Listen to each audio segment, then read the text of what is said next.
Hello friends, welcome back to the my new video guys and my YouTube channel guys. Today friends, we are going to talk about guys Oppo phone guys, mobile data guys. How can we fix? Friends, you have guys problem in guys mobile network and guys your setting mobile data setting guys. So how can we fix guys mobile data setting in Oppo phone device?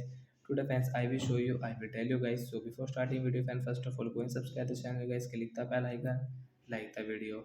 So friends, open your phone setting to fix guys your mobile data setting. After on phone setting is click on guys phone system setting guys, tap on system guys, again scroll back up and reset guys, tap here friends, you can see reset phone setting.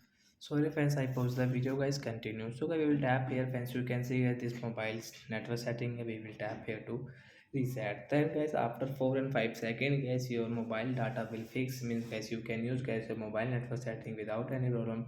After the guys, you have any problem, so don't worry guys, take a screenshot of your phone model number. And friends, you want more information guys about guys your phone mobile data problem, so guys you can ask me in comment section, I will check, I will help you. Bye guys.